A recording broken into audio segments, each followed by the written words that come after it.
Makmaaksa Oromoo Proverb. Kan qabuuf dabali jennaan harreen laga geessee fincoofte. Kan quufe ni utaala, kan utaale ni caba. Kan tolu fidi jennaan sidaama biyya fide. Kan tuffatantu nama caala, kan jibbantu nama dhaala. Kan tuuta wajjin hin nyaanne hantuuta waliin nyaatti. Kan waaqni namaaf kenne allaattiin hin fuune. Karaan bahee fi maqaan bahe hin deebi'u. Karaan sobaan darban deebiin nama dhiba. Karaa dheeraa miilatu gabaabsa, dubbii dheeraa jaarsatu gabaabsa.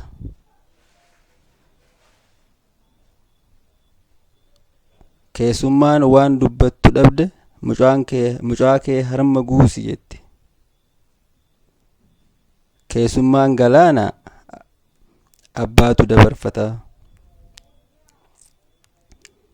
Ofiiyyuu ni duuti maaf ofuuti. Ofii jedhii na dhugi jedhe dhadhaan. Okolee diddu okkotee hin didduu. Ollaa arrabaan jira akkamittan guddadhaa jedhe gurri.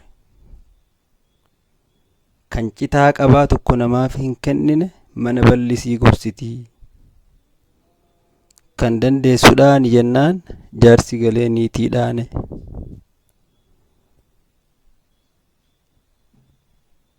Adamiin ollaa agamsaa bara baraan booyaa jiraata.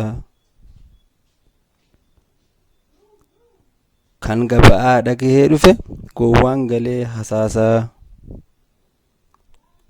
Harka hanna bare dooluutu soso'a. Kan margaan natti fiiges kan ableen natti fiiges bagan bare yetti isaanii dullattiin.